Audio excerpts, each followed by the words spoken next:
बीजाणु बनना लैंगिक जनन के संयोजन संगम के दौरान दो अगुणित कवक तंतु पास पास आते हैं, संलयित हो जाते हैं। कुछ फंजाई में द्विगुणित कोशिका में संलयन के तुरंत बाद द्विगुणित कोशिका बन जाती है। अन्य फंजाई कौन सी? एस्कोमाइसिटीज में एक मध्यवर्ती द्विकेंद्र की अवस्था बनती है, एक कोशिका में दो केंद्रक बनते हैं। हमारी एनसीईआरटी में किसमें लिखा हुआ है? एस्कोमाइसिटीज। आपने दोनों में याद रखना है, एस्कोमाइसिटीज और बेसिडोमाइसिस दोनों में डाइकैरियन बनाते हैं।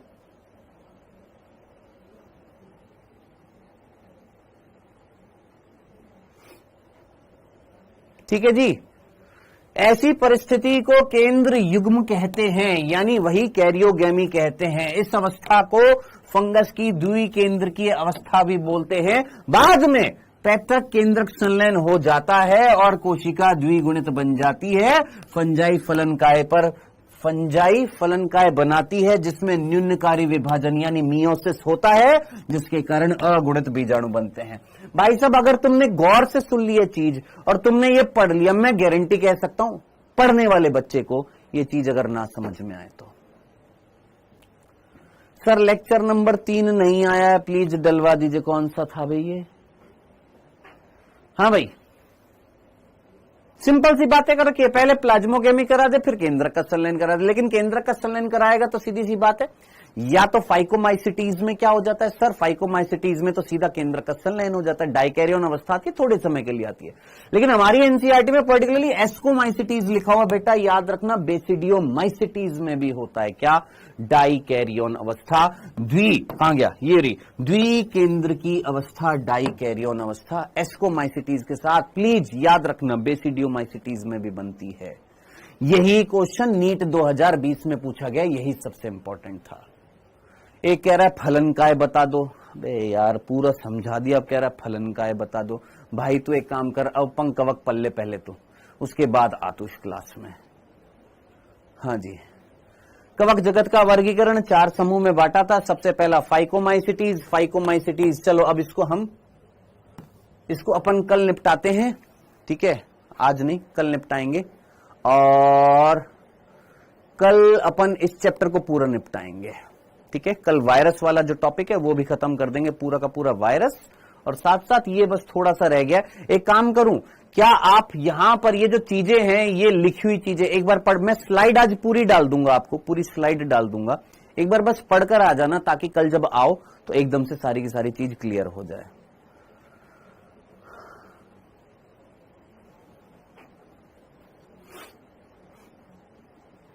चलो अभी जितना टाइम है उसमें कवर करने की कोशिश करते हैं, जितना हो जाता है, ठीक है?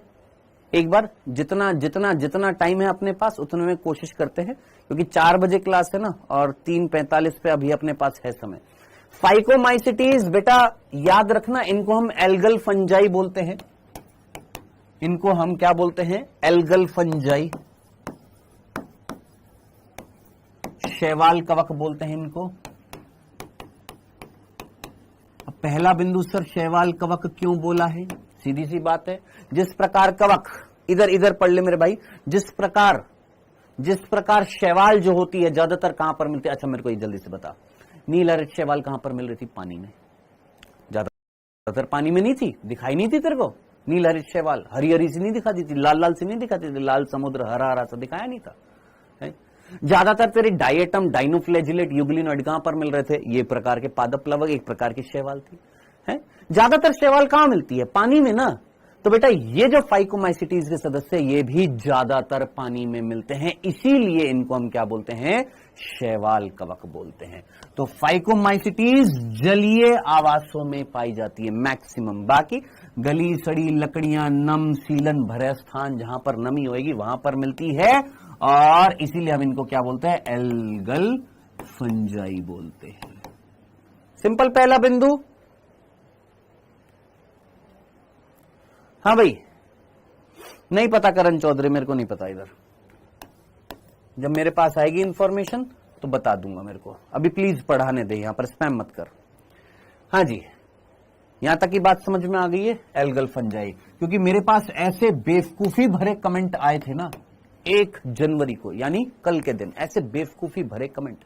सर हम आपकी क्लासेस नहीं देखते, आप ये बताओ बैकलॉग सीरीज की क्लास कब होएगी, हम उसमें अपना क्लास देख लेते हैं। मतलब मेरे को हैरानी हुई कि तेरे को शर्म भी नहीं आई थी मेरे पास ये मैसेज करते हुए, जो भी इस क्लास को सुन रहा है जिसने ये मेरे को मैसेज किया था।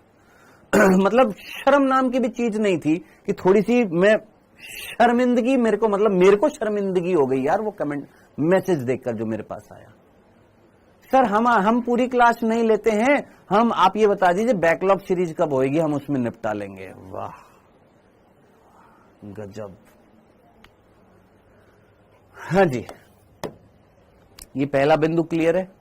दूसरा बिंदु, कवक जाल अपटीय है। भैया बहुत इंपॉर्टेंट है। कवक जाल कैसा होता है? अपटीय बहुकेंद्रीय संघ कोशिका होता है। ये जो 4 समूह जो थे, 4 समूह में से एकमात्र है जो यहां पर कैसा होएगा?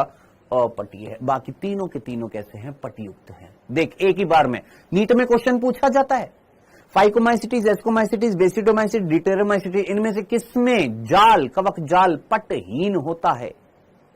तो याद रखना एकमात्र जिसके अंदर पटहीन होता है वो है फाइकोमाइसिटीज। बाकी सब में कैसा होता है? पटयुक्त होता है। सर अविकल्पी परजीवी समझ में नहीं आया तो बेटा बंद कर दे शबाना क्लास को। इसको अविकल्पी परजीवी समझ में नहीं आते हैं। पूरी 12th क्लास कंप्लीट हो गई है, इकोलॉजी कंप्लीट हो गया है, परजीवी कंप्लीट हो गया, उसको यह समझ में नहीं आ रहा है अविकल्पी परजीवी क्या है। तुम वास्तव में डांट खाने के लिए बने हो। वास्तव में अविकल्पी परजीवी का मतलब ऐसे परजीवी जिनके पास कोई दूसरा विकल्प नहीं है, उनके पास केवल एक ही होस्ट होएगा, उसी में ही वो जिंदा रहेंगे। क्या ये नई बात करी थी हमने? है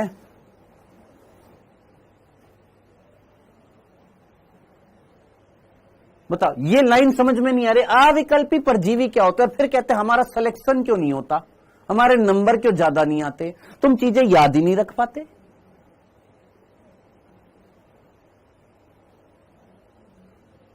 तुम चीजें याद नहीं रख पाते, कहां से तुम्हारे नंबर आ जाएंगे? कवक जाल कैसा होता है? अपटीय होता है, बहुकेंद्रकीय होता है एकमात्र इसमें। नेक्स्ट, इनमें अलैंगिक जनन जो है वो चल बीजाणु अथवा अचल बीजाणु, मैंने तेरे को दोनों बताए थे, याद कर। फाइकोमाइसिटीज में हमारा ऊमाइसिटीज भी था और जाइगोमाइसिटीज भी था। ऊमाइसिटीज में क्या मिल रहे थे सर? चल, और जाइगो में क्या मिल रहे थे? अचल। हमारी एनसीईआरटी ने ऐसा नहीं बोला, हमारी एनसीईआरटी ने सीधा बोला क्या? चल भी मिलता है, अचल भी मिलता है। और ये कहां पर मिलते हैं? अंतर। कहां पर बनते हैं? अंदर। देख इधर, कहां पर बन रहे थे ये आपके? कहां पर बन रहे थे? अंदर। दिख रहा है? अब अगर मैं ये कंसेप्ट तेरे को नहीं बताता इस तरीके से तेरे को कुछ समझ में नहीं आता, कुछ समझ में नहीं आता यहां पर इस बिंदु में।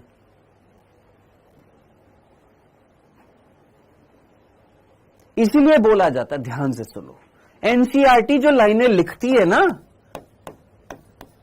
उसको हल्के में मत लो।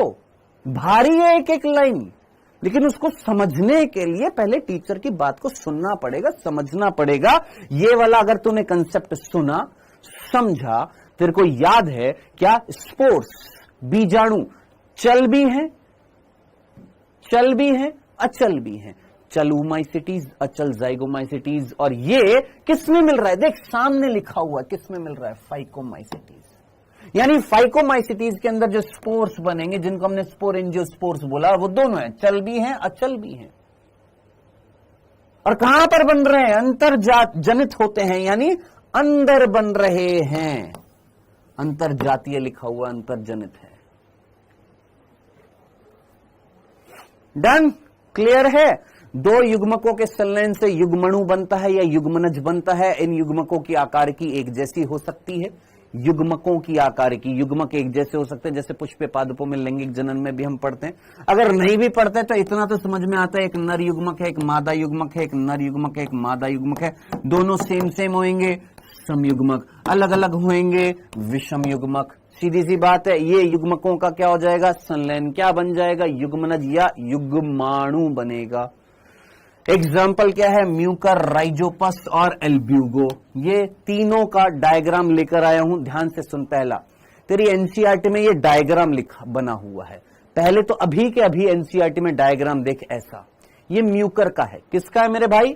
म्यूकर। म्यूकर याद रखना, भूलना नहीं है। राइजोपस ये है रोटी का कवक, ये है राइजोपस। कौन है ये? राइजोपस। अब तूने ये राइजोपस अगर देख लिया तो इस राइजोपस में क्या तेरे को ये दिखाई दे रहा है? कौन होगा जरा सोच। स्पोरेंजियम, जिसके अंदर क्या बनेंगे? स्पोर्स बनेंगे।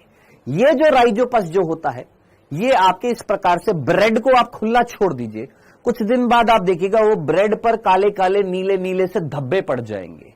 ये काले काले नीले नीले से जो धब्बे जो तुम्हें यहां पर पड़ रहे हैं ये है राइजोपस। ये रहा। और इस राइजोपस में ये यहां पर देख क्या लिखा हुआ है? स्पोरेंजियोफोर्स। इतना तो अंग्रेजी समझ में आ रही है। स्पोरेंजियोफोर्स अभी अभी तेरे को बताया था। स्पोरेंजियोफोर दिख रहा है वर्ड? क्या है ये पूरा? स्पोरेंजियोफोर। ये कौन है? स्पोरेंजियम। देखिए यहां पर कोनिडिया कहां से आ गया? स्पोरेंजियोफोर।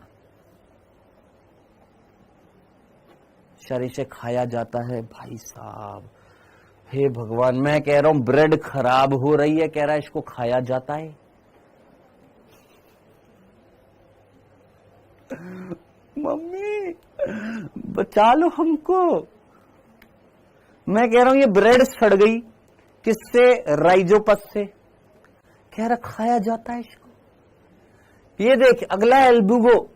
ये एल्बुगो है, ये व्हाइट कलर का, ये जो आपको दिखाई दे रहा है रस्ट है, ये किट है एक प्रकार का। एल्बुगो सरसों पर परजीवी होता है, ये मस्टर्ड पर होता है, ये इस तरीके से रस्टिंग कर देता है, रस्ट पैदा कर देता है। किट बोल देते हैं इसको, सरसों का किट रोग भी बोल देते हैं। किससे होता है? याद रखना, किससे? एल्बुगो से। डन। ये था आपका फाइकोमाइसिटीज। ठीक है, अब इसके बाद क्या पढ़ेंगे? एस्कोमाइसिटीज।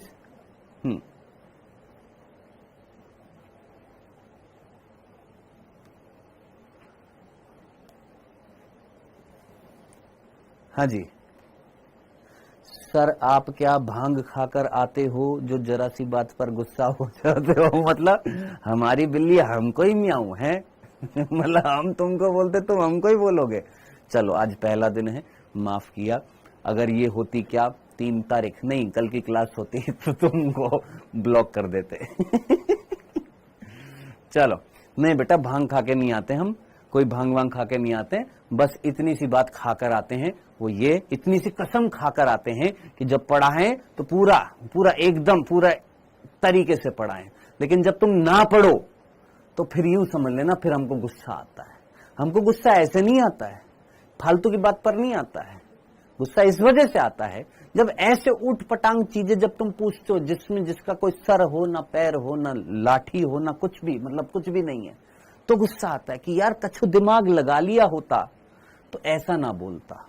ठीक है, चल कोई बात नहीं, आज तेरे को माफ किया। सर फलन काय नहीं आया,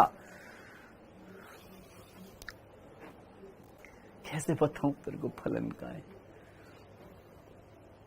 ये देख, ये पूरा फलन काय था, ये पूरा फलन काय है।